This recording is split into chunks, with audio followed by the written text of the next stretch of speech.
அருட்பெருஞ்சோதி அருட்பெருஞ்சோதி தனிப்பெரும் கருணை அருட்பெருஞ்சோதி. எல்லா உயிர்களும் இன்புற்று வாழ்க, வள்ளல் மலரடி வாழ்க வாழ்க, கொல்லா விரதம் குவளை எல்லாம் ஓங்குக, நல்லோர் நினைத்த நலம் பெறுக, நன்றி நினைத்த எல்லோரும் வாழ்க இசைந்து. உலக மக்களே, அறிவார்ந்த அன்பர்களே, ஆண்மநேய ஒருமைப்பாட்டுடைய அன்பர்களே, பல்லப்பமான கல்லிய திருவெட்பாவில் 3ஆம் திருமுறையில் 3வது பதிகம் இரங்கல் மாலை என்ற பதிகத்தில் இருக்கின்ற பாடலுடைய விளக்கங்களை பார்த்து கொண்டிருக்கிறோம். இரங்கல் மாலை மொத்தம் 31 பாடல்களை கொண்டது. இதுவரையிலும் 30 பாடலுடைய விளக்கங்களை நாம் பார்த்திருக்கிறோம்.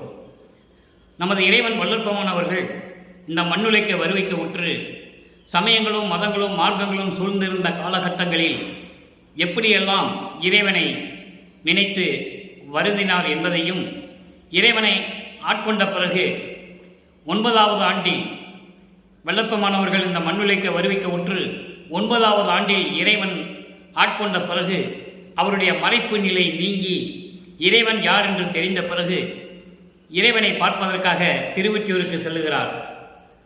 திருவெற்றியூரிலே இறைவன் காட்சி கொடுத்து மறைந்து விடுகிறார். அதன் பிறகு திருவிழா வீதி வரும்போது தெருவிலே வல்லப்பமானவர்கள் நின்று கொண்டிருந்த போது, அப்பொழுது வல்லப்பமானவர்கள் மண்ணுலைக்கு வருவிக்க உற்று 9 ஆண்டுகள் ஆகின்றன. வல்லப்பமானை பற்றி பேசும்போது வயது குறிப்பிடக்கூடாது. அவருக்கு வயது இல்லை, அவருக்கு வயதே கிடையாது. அவர் ஒவ்வொரு யுகத்திலேயும் இருந்தவர். வல்லப்பமான வருவிக்க உற்ற ஆண்டிலிருந்து அப்படின்னு தான் சொல்லணும். அந்த வகையிலே வருவிக்க உற்று 9வது ஆண்டிலே இறைவன் ஆட்கொண்ட பிறகு திருவெற்றியூரிலே தெருவிலே நின்று கொண்டிருக்கும் போது சிவபெருமான் தெருவழியே ஓடுகிறார். இவரை பார்த்தும் திரும்பி பார்க்காதது போல ஓடுகிறார். இவரும் பின்னாலே ஓடிக்கொண்டு இறைவனை பார்ப்பதற்காக இவரும் பின்னாலேயே ஓடிக்கொண்டிருக்கிறார். ஆனால் அவர் ஓட்டத்தை இவரால் பிடிக்க முடியவில்லை. அதன் பிறகு இப்படியெல்லாம் இறைவன் இருக்கிறானே, காட்சி கொடுத்து மறைந்து விடுகிறான். தெருவிலே நாம் நின்று கொண்டிருந்த போது நம்மளை பார்த்து திரும்பி பார்க்காமல் ஓடுகிறார் என்று சொல்லி நாரையையும் கிளிகளையும் தூது அனுப்புகிறார். எந்த விதமான பலனும் இல்லை. அதன் பிறகு தன்னை தலைவியாகவும் இறைவனை தலைவனாகவும் உள்ளத்தை தோழியாகவும் வர்ணனை செய்து இரங்கல் மாலை என்ற பதிகத்திலே 31 பாடல்களை நமக்கு அள்ளியிருக்கிறார்கள். ஒவ்வொரு பாடலிலும் ஒவ்வொரு விதமாக, அதாவது இறைவனை என்னை ஆட்கொண்டாயிரை தவிர எந்த அருளையும் கொடுக்கவில்லை, என்னை திரும்பி பார்க்கவில்லை, என்னோடு சேர்ந்து கொள்ளவில்லை, இப்படியெல்லாம் ஒவ்வொரு பாடலிலும் ஒவ்வொரு விதமாக நமக்கு அள்ளியிருக்கிறார்கள் நமது இறைவன் வல்லற்பமானவர்கள். அதை பார்த்து கொண்டிருக்கிறோம். அதன் பிறகு இந்த நிலை ஏற்படும் போது வல்லப்பமானவர்கள் இந்த மண்ணுலைக்கு வருவிக்க உற்று 24 ஆண்டுகள் ஆகிவிட்டன. அதாவது வல்லப்பமானவர்கள் 3வது எட்டில் இருக்கிறார். 3வது எட்டு என்பது நான் ஏற்கனவே கூறியது போல அதுக்கு விளக்கம் கொடுத்திருக்கிறேன். வல்லப்பமானவர்கள் வருவிக்க உற்று 51 ஆண்டுகளை 8 ஆண்டுகளாக பிரித்து அருட்பெருஞ்சோதி ஆண்டவர் தன் மகனுக்கு அருளை கொடுக்கிறார். ஒவ்வொரு எட்டிலும் அந்த 8 ஆண்டுகளுக்குள் ஒவ்வொரு 8 ஆண்டுகளுக்குள் எப்படியெல்லாம் அருளை கொடுத்தார் என்பதை திருவெட்பாவிலே நாம் ஒவ்வொரு விதமாக பார்த்து கொண்டிருக்கிறோம். அந்த வகையிலே இரங்கல் மாலை என்ற பாடல்களை நமக்கு அருளும் போது வல்லப்பமானவர்கள் இந்த மண்ணுலைக்கு வருவிக்க உற்று கிட்டத்தட்ட 24 ஆண்டுகள் ஆகிவிட்டன. 24 வருடங்கள் ஆகிவிட்டன. இப்போ இரங்கல் மாலையிலே இன்றைக்கு கடைசி பாடல் 31வது பாடல். இதோடு இந்த பதிகம் முடிவடைகிறது. 31வது பாடலை பாருங்கள், நன்றாக கவனியுங்கள்.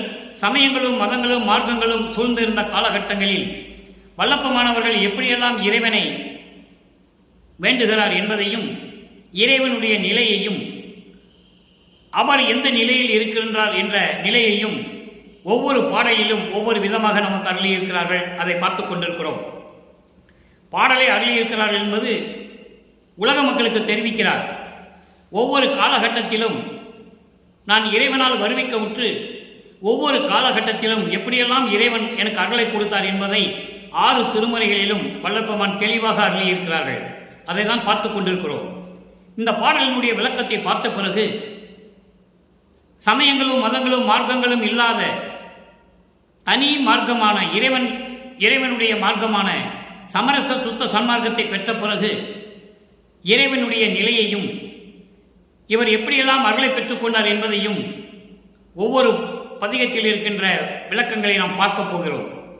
31வது பாடலுடைய விளக்கத்திற்கு 3ஆம் திருமுறையிலே இரங்கல் மாலையினுடைய கடைசி பாடல் 31வது பாடலுடைய விளக்கத்திற்கு சமரச சுத்த சன்மார்க்கத்தை பெற்ற பிறகு எந்தெந்த பதிகத்தில் 31வது பாடலில் விளக்கம் இருக்கிறது என்பதை பார்க்க போகிறோம். அதை தான் நாம் இதுவரையிலும் பார்த்து கொண்டிருக்கிறோம். ஏனால் இதெல்லாம் மக்களுக்கு சொல்ல வேண்டியது காலத்தின் கட்டாயம். எல்லாருமே வல்லற்பெருமான் வருவிக்க உற்று 200 ஆண்டுகள் காலமாகவே வல்லற்பெருமானுடைய இறை நிலையை யாரும் மக்களிடம் சொல்லவில்லை என்பதுதான் வேதனையான விஷயம். பொதுப்படையாக பேசினார்கள். மருதூரிலே பிறந்தார், சென்னைக்கு போனார், அதுக்கப்புறம் தர்மசாலையை நிறுவினார், சித்திவளாக வந்தார், அறைக்குள்ளே சென்றார், கதவை தாளிட்டுக் கொண்டார், மறைந்து விட்டார். இப்படி பொதுப்படையாக தான் பேசினார்கள். வல்லற்பெருமான் கூறிய பிரபஞ்சத்தின் உண்மைகளே, இந்த 4 யுகங்களிலும் என்னென்ன நடந்தது, இந்த 4 யுகங்களிலும் என்னென்ன நிகழ்வுகள் நடந்தது, பிரம்மன், திருமால், ருத்திரன், மகேஸ்வரன், சதாசிவம் போன்றவர்களை உருவாக்கியது யார், அவர்களுக்கு அதிகாரத்தை கொடுத்தது யார், படைக்கும் தொழிலை செய் என்று சொல்லி அரசாணை விட்டது யார், கட்டளை இட்டது யார் என்ற நிலைகளெல்லாம் யாருமே சொல்லவில்லை. நாம் படிப்படியாக ஒவ்வொரு பாடலின் மூலமாக விளக்கம் பார்த்து கொண்டிருக்கிறோம். அந்த வகையில் இன்று நாம் பார்க்க வேண்டிய பாடல் 31வது பாடல். ஈர்ந்தேன் அடிசூழ் ஒற்றி உலார். இத்திருவற்றில் இருக்கின்ற இறைவன் என்று சொல்லுவார். சமயங்களையும் மதங்களையும் மார்க்கங்களையும் சார்ந்த இறைவன் சிவன் பெருமான். சிவன் தியாகராஜ பெருமான் என்று சொல்லலாம், சொக்கநாதன் என்று சொல்லலாம், நடராஜன் என்று சொல்லலாம். எல்லா பெயர்களும் ஈஸ்வர தத்துவத்தை கொண்டவர்கள். விந்து, நாதம், சதாக்கியம், சுத்த வித்தை, ஈஸ்வரம், ஈஸ்வரர்கள் என்று சொல்வார் வல்லற்பெருமானவர்கள். இவர்களெல்லாம் பதத்தலைவர்கள், சமயத் தலைவர்கள். அந்த நிலையில் இருக்கும்போது சமயங்களும் மதங்களும் மார்க்கங்களும் சூழ்ந்திருந்த காலகட்டங்களில் எப்படி இறைவனை சொல்லுகிறார்? திருவொற்றியூரில் இருக்கின்றவன் என்று சொல்லுகிறார். நல்லா கவனிக்கணும் நீங்க. அப்போ அவருக்கு சமரச சுத்த சன்மார்க்கத்தை பற்றி தெரியாது. சமயங்களையும் மதங்களையும் மார்க்கங்களையும் சார்ந்து கொண்டுதான் இறைவனை அழைத்துக் கொண்டிருக்கிறார். ஈர்ந்தேன் அலிசூழ் ஒற்றி உலார். என் கண்மணியார், என் கண்மணியார், என் கண் வாழ்ந்தேன் சடையார். மாலையிட்டும் வாழாது அலைந்து மனம் மெலிந்து.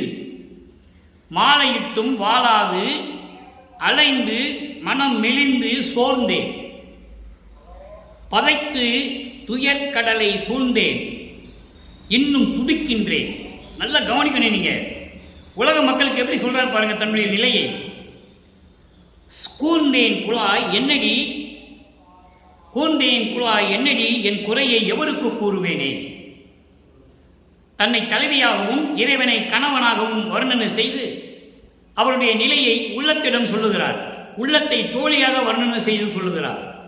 இதன் மூலம் நாம் அறிய வேண்டியது என்னவென்றால் உலக மக்களுக்கு என்ன சொல்லுகிறார், அதான் நம்ம பார்க்கணும். இப்போ ஈர்ந்தேன் என்பது பதவுரை, இந்த பாடலுடைய பதவுரை. ஈர்ந்தேன் என்பது ஈர்க்கப்பட்டேன், இறைவனால் ஈர்க்கப்பட்டேன். அலிசூழ் ஒற்றி உலார். அலிசூழ் ஒற்றி உலார் என்றால் திருவொற்றியூரில் இருக்கின்ற கருணை உடைய இறைவன், கருணை உள்ளம் படைத்த இறைவன். அலிசூழ் ஒற்றி உலார். திருவொற்றியூரில் இருக்கின்ற இறைவன் கருணையுடைய இருக்கின்றவன். அவன் என் கண்மணியார், என் கண்ணில் இருக்கின்ற மணி போன்றவன், என் கணவர்.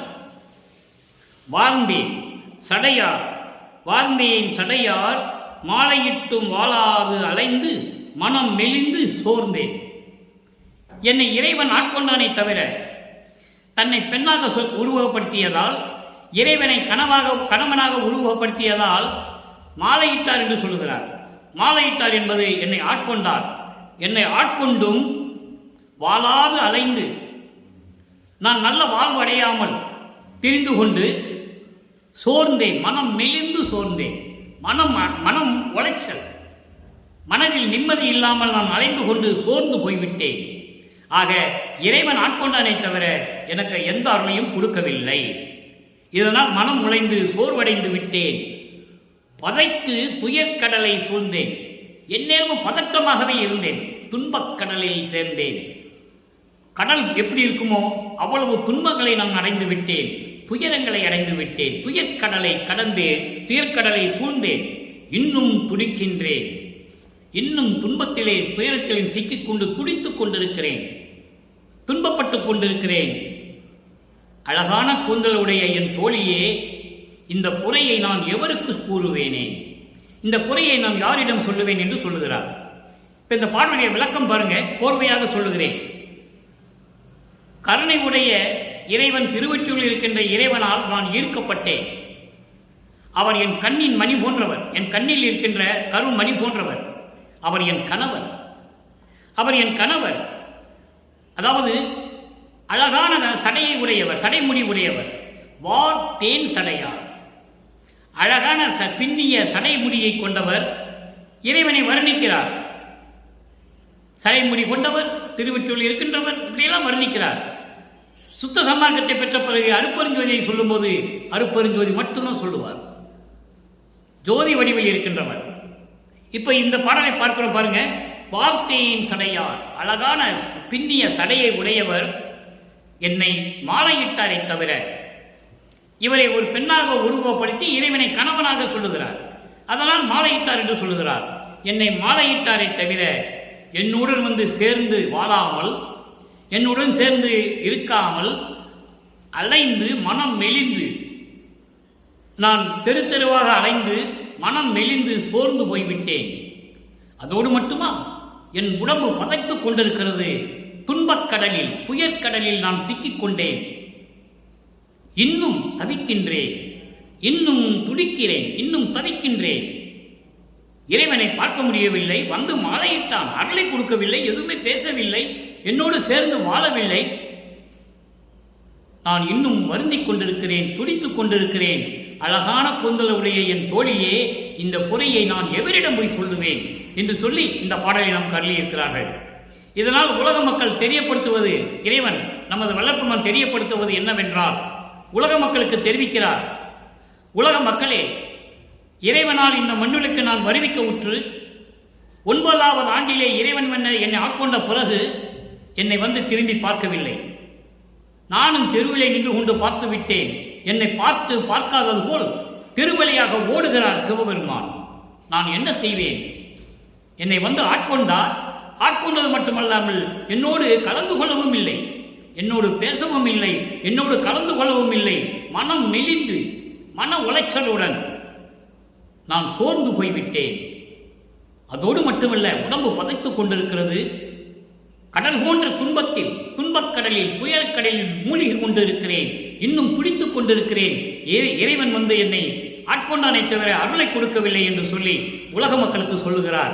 உலக மக்களே, இப்படியெல்லாம் இறைவன் என்னை ஆட்டி படைத்துக் கொண்டிருக்கிறான். நான் அவருடைய மகன் இருந்தாலும் கூட என்னை ஆட்கொண்ட பிறகு எனக்கு எந்த விதமான அருளை கொடுக்காமல் என்னை துன்பப்படுத்திக் கொண்டிருக்கிறான். நான் துடித்துக் கொண்டிருக்கிறேன். உலக மக்களே, நான் என்ன செய்வேன்? இந்த குறையை நான் யாரிடம் போய் சொல்லுவேன்? இறைவனை வந்து எனக்கு அருளை கொடுக்காவிட்டால் நான் வந்து இந்த துன்பத்தை யாரிடம் போய் சொல்வேன் என்று சொல்லி உலக மக்களிடம் சொல்லுகிறார். அதுதான் இந்த பாடலுடைய பொருள். தன்னை பெண்ணாகவும் இறைவனை கணவனாகவும் உருவகப்படுத்தியதனால் மாலையிட்டார் என்று சொல்லுகிறார்.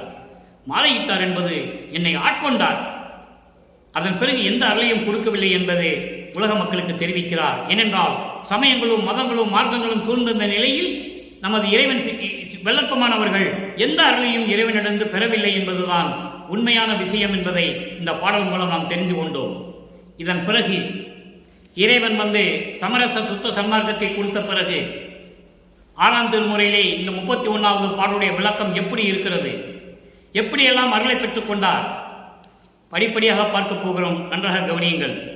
6ஆம் திருமுறை 97வது பதிகம், நடராஜ பதிமாலை, 31வது பாடல். இரங்கல் மாலையினுடைய 31வது பாடலிலே இறைவன் ஆட்கொண்டானே தவிர எந்த அருளையும் கொடுக்கவில்லைன்னு சொல்லிட்டார்.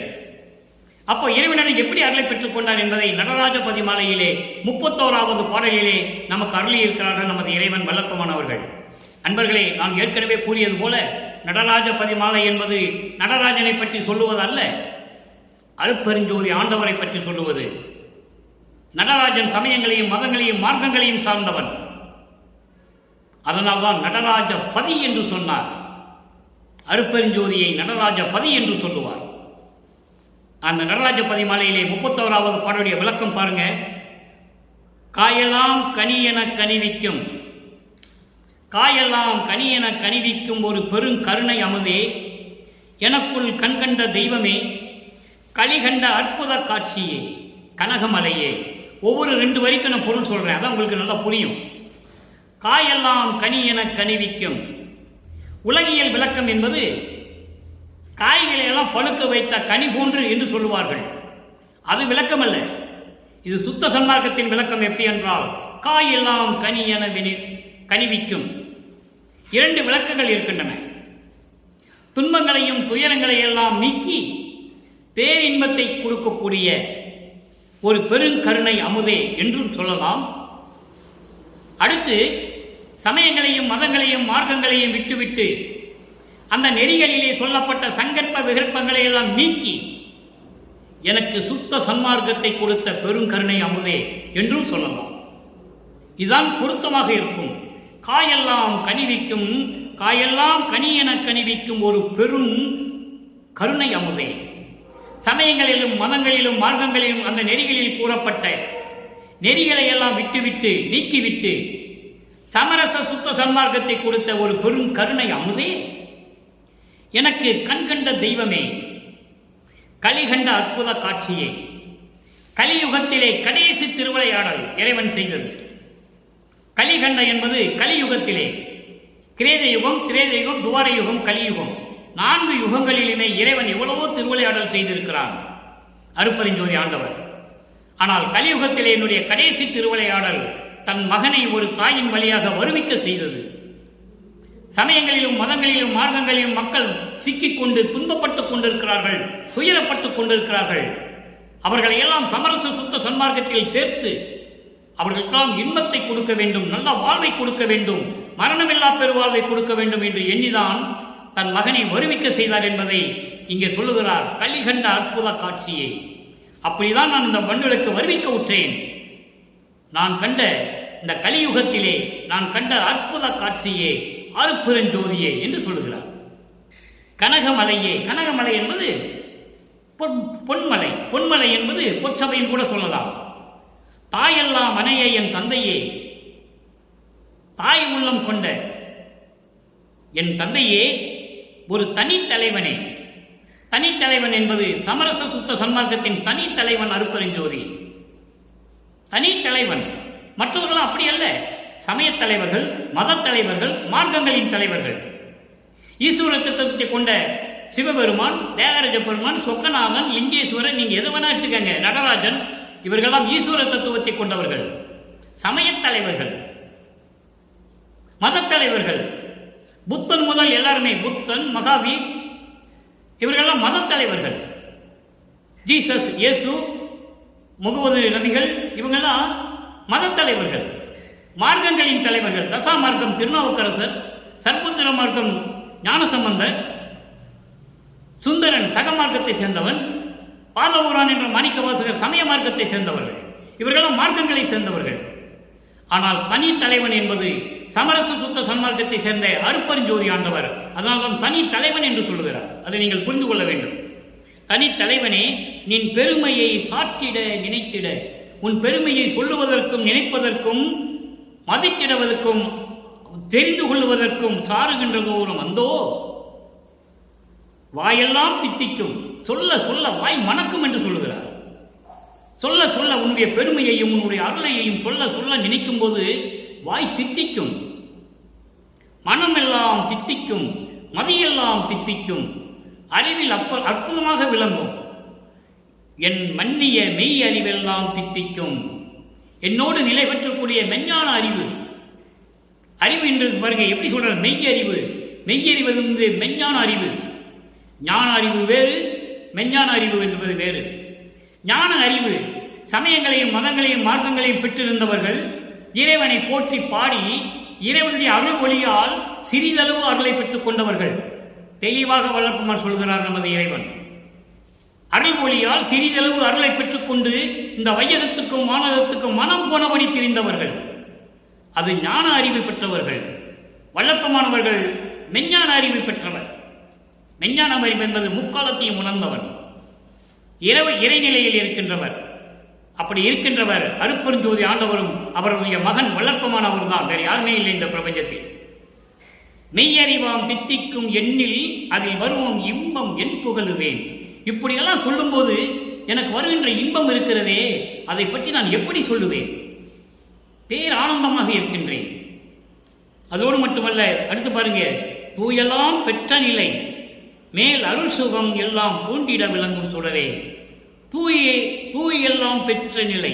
தூயெல்லாம் பெற்ற நிலை என்பது தூய்மையான, புனிதமான, சமரச சுத்த சன்மார்க்கத்தினுடைய நிலைகளை எல்லாம் பெற்றுக்கொண்டு 16 நிலைகளையும் கடந்து ஞானத்தில் ஞானம் என்ற நிலையிலே இருக்கின்ற சிவஞான நிலையில் இருக்கின்ற இறைவனே அருட்பெருஞ்சோதியே என்று சொல்லுகிறார். விளங்கும் சுடரே, அருட்பெருஞ்சோதியே, துரிய வெளி நடு நின்ற பெரிய பொருளே, அரித்துயில் என்று சொல்லக்கூடிய அந்த துரிய நிலையில் நின்று கொண்டு அருளாட்சி செய்து கொண்டிருக்கின்ற பெரிய பொருளே, எல்லாவற்றுக்கும் தலைவன், ஒரே தலைவன், ஒரே இறைவன் அருட்பெருஞ்சோதி. அதான் பெரிய பொருளே என்று சொல்லுகிறார் அருட்பெருஞ்சோதியை.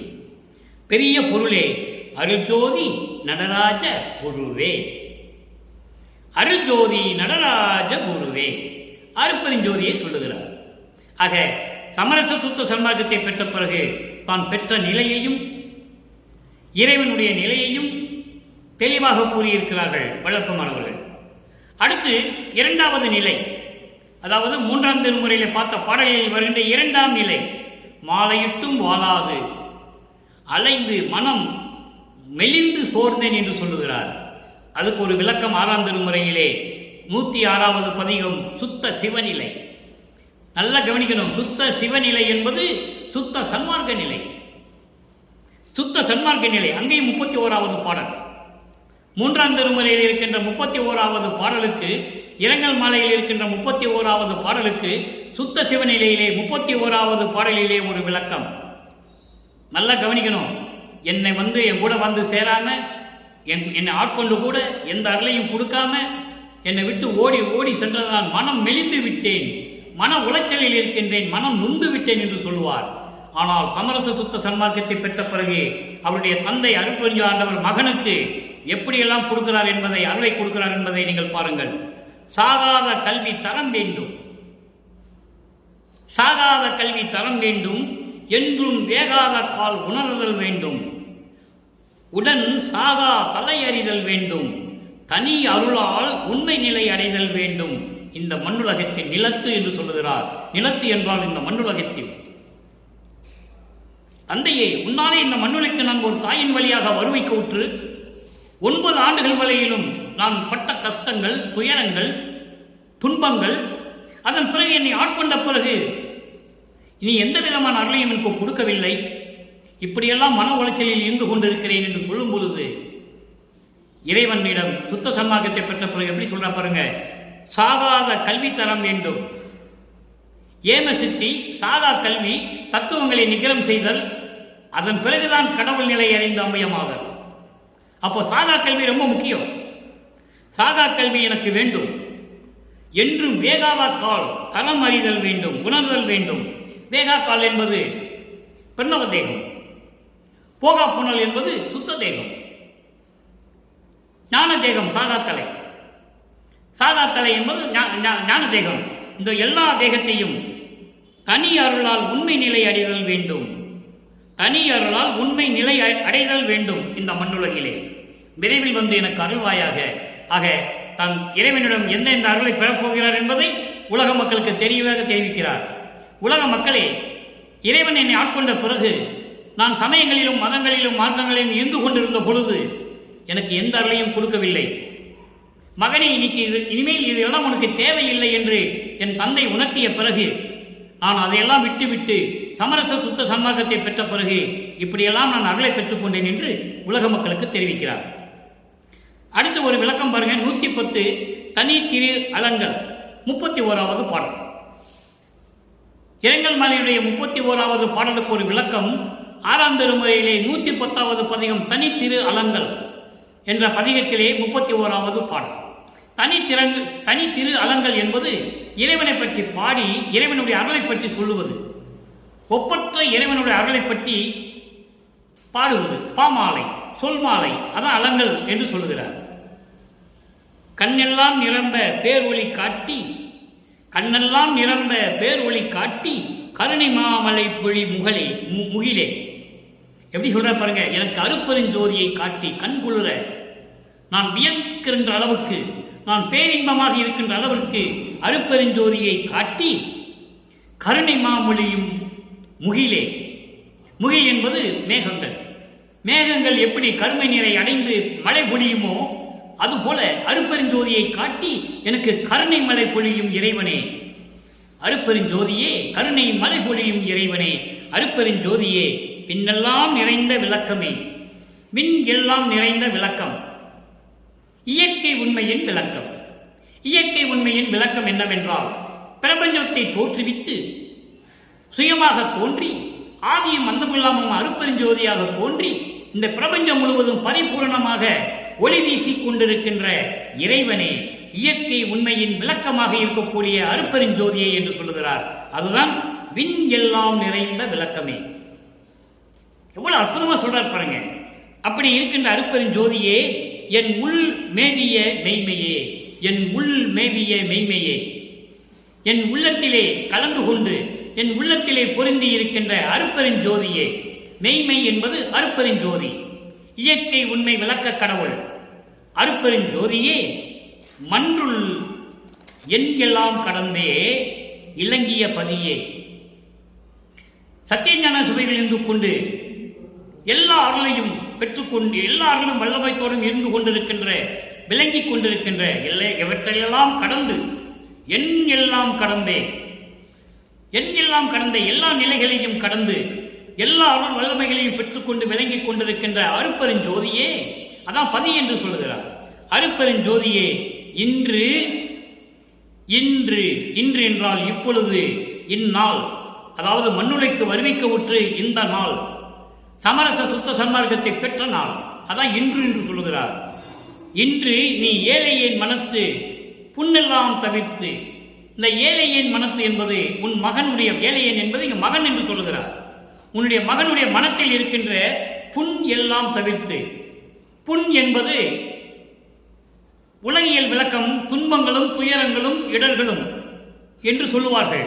ஆனால் சமரச சுத்த சன்மார்க்கத்துடைய விளக்கம் புண் என்றால் சமயங்களையும் மதங்களையும் மார்க்கங்களை எல்லாம் நீக்கி, சமயங்களும் மதங்களும் மார்க்கங்களில் சொல்லப்பட்ட நெறிகளை எல்லாம் என்னை விட்டு நீக்கி, பொருள் எல்லாம் கொடுத்து அருப்பெருஞ்சோதி முதல் எல்லா அருள் வல்லமைகளையும் எனக்கு கொடுத்து, அருள் செல்வங்களை கொடுத்து, அதான் பொருள் எல்லாம் கொடுத்து என்று சொல்லுகிறார். பொருள் என்பது அருப்பெருஞ்சோதி முதல் எல்லா அருள் சக்திகளையும் எனக்கு கொடுத்து என் உள்ளத்தில் புகுந்து கலந்து அருள வேண்டும் என்று தனித்திராளங்களிலே சொல்லுகிறார். அடுத்து ஒரு விளக்கம் பாருங்க. 112வது பதிகம் மெய்யருள் வியப்பு. மெய்யருள் வியப்பு 31வது பாடல்.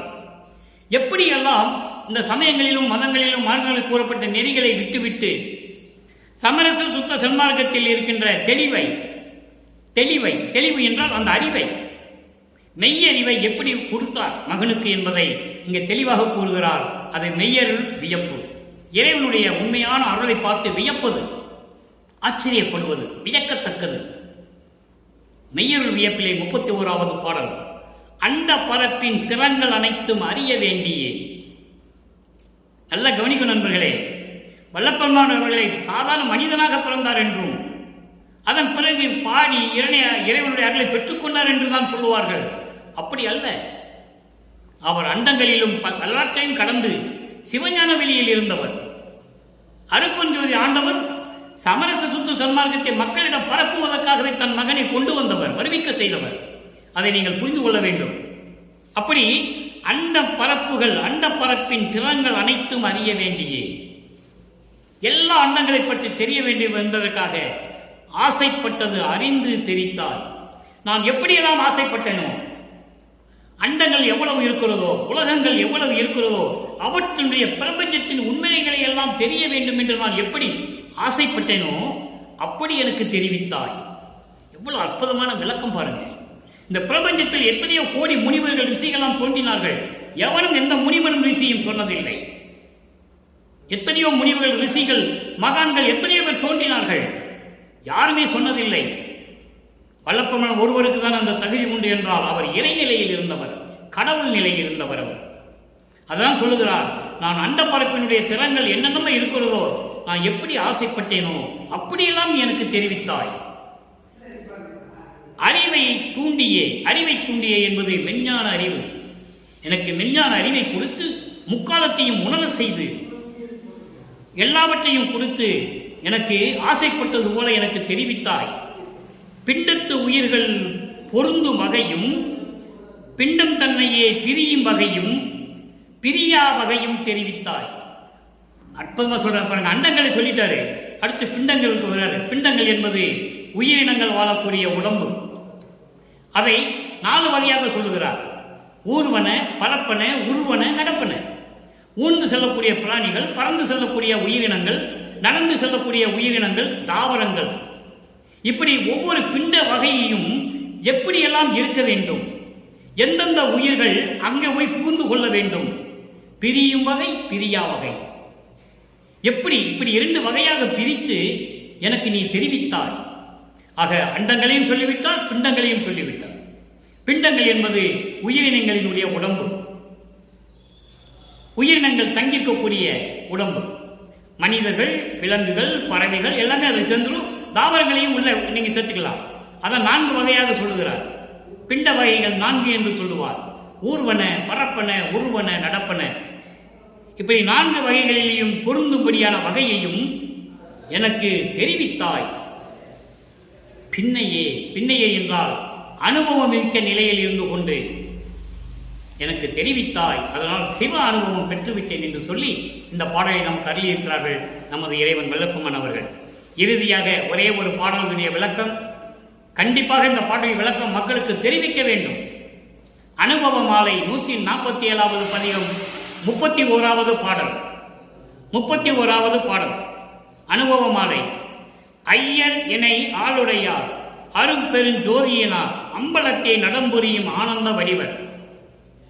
அங்கே இரங்கல் மாலையிலே 31வது பாடலிலே திருவொற்றியில் இருக்கின்ற இறைவன் என்று சொல்லுவார், சடைமுடி கொண்ட இறைவன் என்று சொல்லுவார், வாகனத்தின் மீது, காலை வாகனத்தின் மீது வருகின்ற இறைவன் என்று சொல்லுவார், பாம்புவை கழுத்தில் அணிந்து கொண்ட இறைவன் என்று சொல்லுவார், கங்கையை சடமுடியில் அணிந்து கொண்ட இறைவன் என்றெல்லாம் சொல்லுவார்.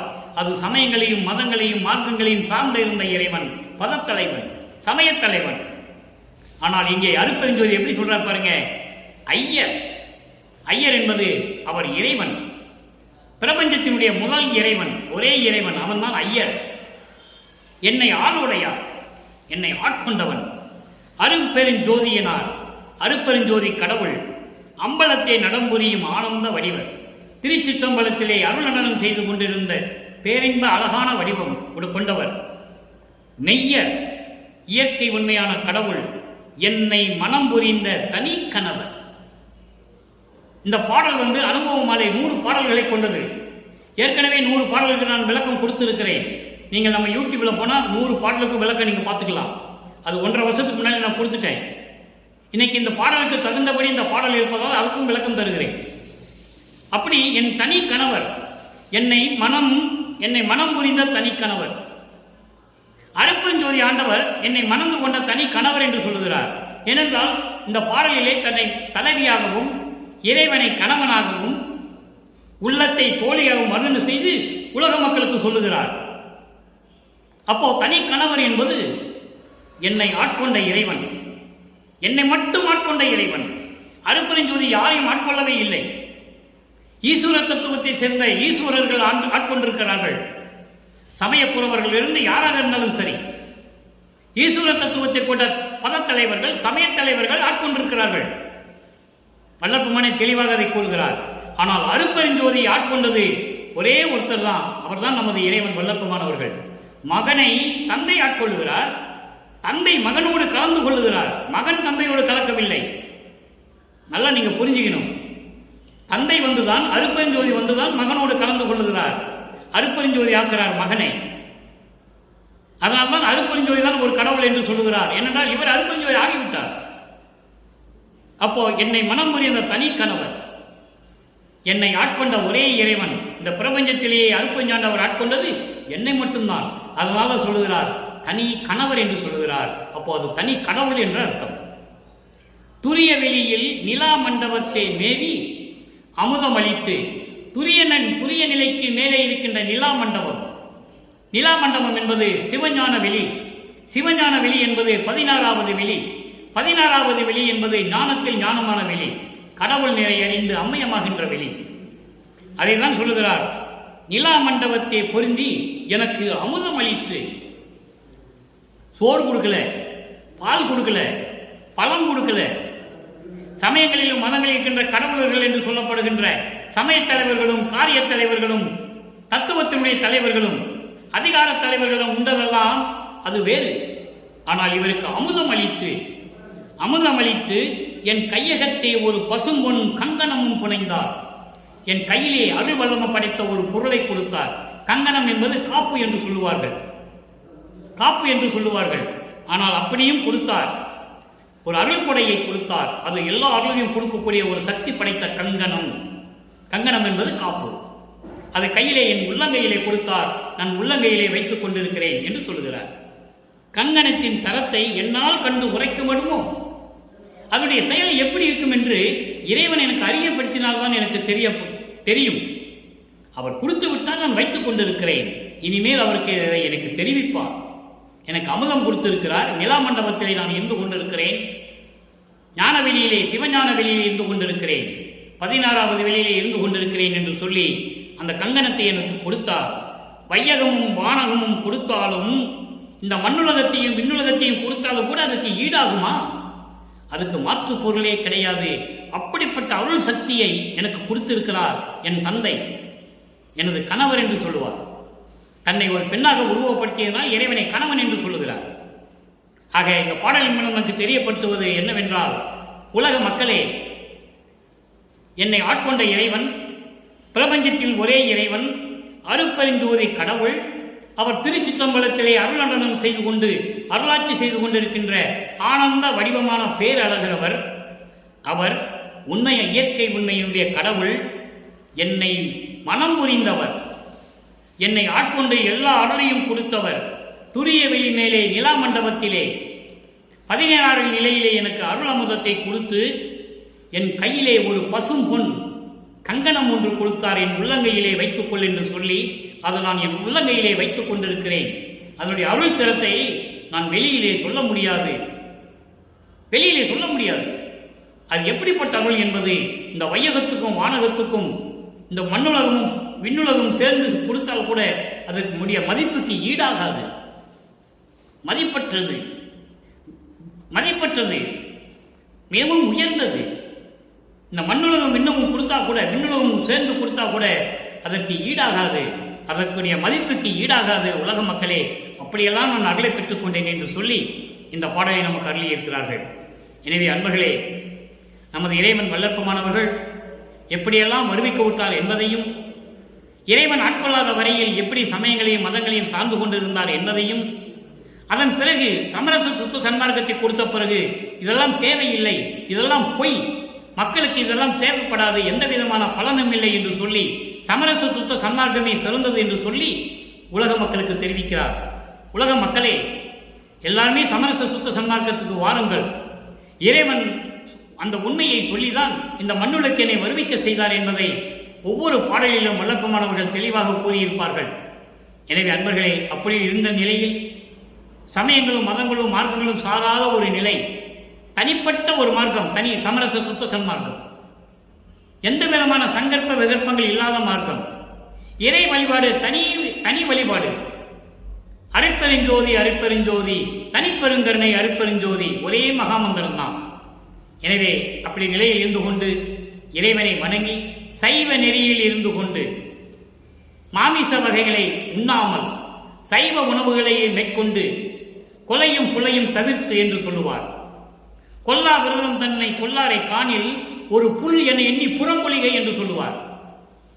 எந்த உயிரையும் கொல்ல மாட்டேன் என்று விரதம் எடுக்காதவனை, உறுதி எடுக்காதவனை பார்த்தால் அவனை ஒரு மனிதன் என்று நீ நினைக்காதே, தூசிக்கு சமம் அவன் என்று சொல்லுகிறார். நம்மளை படைத்த இறைவனை சொல்லுகிறார் என்றால் அதனுடைய வலிமையை நீங்கள் புரிந்து கொள்ள வேண்டும். எனவே சைவ நெறியில் இருந்து கொண்டு இறைவனை வணங்கி அருட்பெருஞ்சோதி அருட்பெருஞ்சோதி தனிப்பெருங்கருணையை அருட்பெருஞ்சோதி மகாமந்திரத்தை உச்சரித்து தெய்வத்தின் முன்னால் அமர்ந்து கொண்டு ஞானசரியை படிக்க வேண்டும். 28 பாடல்களை கொண்டது. ஞானசரியை படித்து இறைவனுடைய அருளையும் அருள் செல்வங்களை எல்லாம் பெற்று இந்த வையகத்தை நீங்கள் வாழ்வாங்க வாழ வேண்டும் என்றும் நோயற்ற வாழ்வில் நீங்கள் வாழ வேண்டும் என்று இறைவனுடைய தயவாலையும் கருணையாலையும் இந்த வள்ளலார் ஊழியன் வாழ்த்து விடைபெறுகிறேன். மீண்டும் நாளை சந்திப்போம். நன்றி, வணக்கம். அருட்பெருஞ்சோதி அருட்பெருஞ்சோதி தனிப்பெரும் கருணை அருட்பெருஞ்சோதி.